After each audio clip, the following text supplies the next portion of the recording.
Hey YouTube, what's happening? Chris Wachowski here. This weekend we were at Ninja Lounge. Sorry for the delay, I've been traveling a little bit for the league. But anyways, let's get right into the action and check out this course.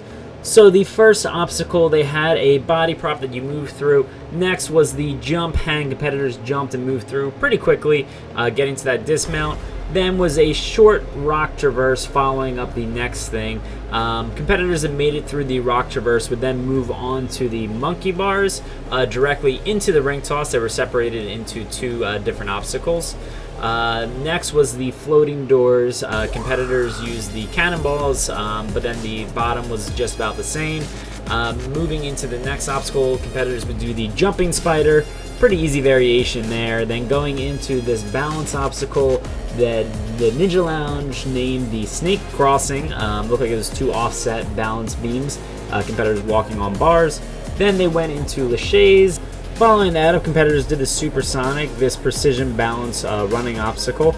Moving on, competitors would take on the pipe fitter, lache there to the pipe, and then traverse down to the end.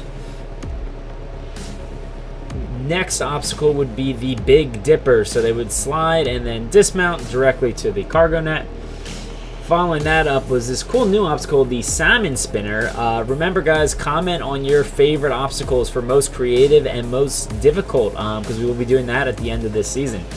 Then moving on, we have the Sea of Pipes. So it's just pipes all the way into these PVC laches. Now all these obstacles were broken down into their own obstacle. So once competitors moved off of the Sea of Pipes and started the PVC laches, that's where the divider would be. And then going from the PVC laches, they'd have to go to the bar first before they dismount it. And then the last and final obstacle on this grueling course was the flying bar. So competitors would do 3 jumps on this flying bar. Very unique flying bar. You can see the bar moving around a lot, and it's also really wide. It's one of the widest flying bars I've ever seen.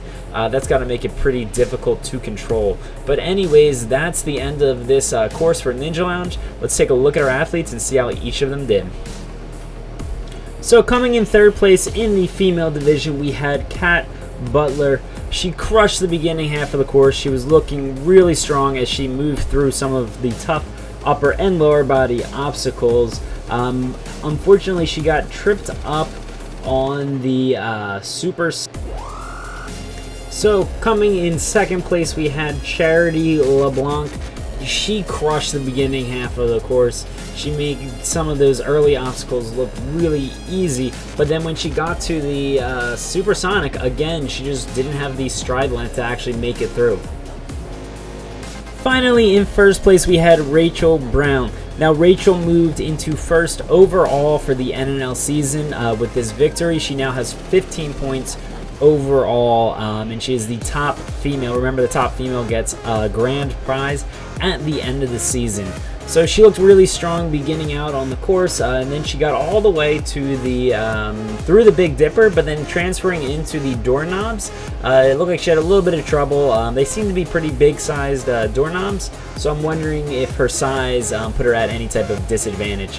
But anyways, Rachel Brown, congratulations on getting first place. So looking at the guys' side of the action, we had Vinnie Castronovo, who actually ended up getting 43rd overall when a little mistake off of the rock hold caused him to grab the bar that was out of balance and getting DQ'd. So third overall went to Tim Yorkov. I can't pronounce his last name. Tim over here ended up getting third place overall with a time of 4 minutes and 30 seconds through the Salmon Spinner. Then he ended up missing on one of the last pipes.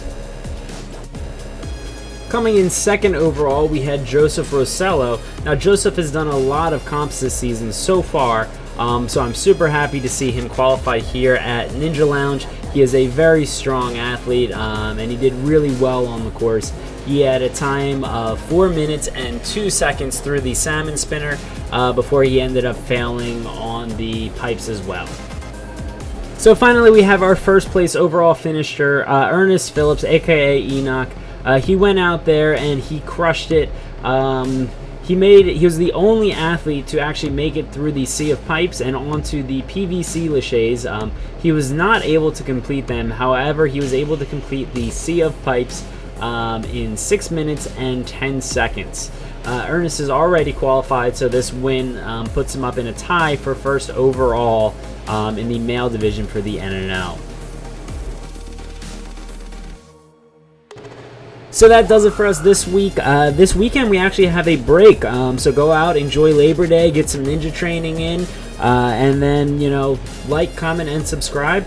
We'll be back next week with a preview for Ninja Core, our event coming up in September. So stay tuned, guys.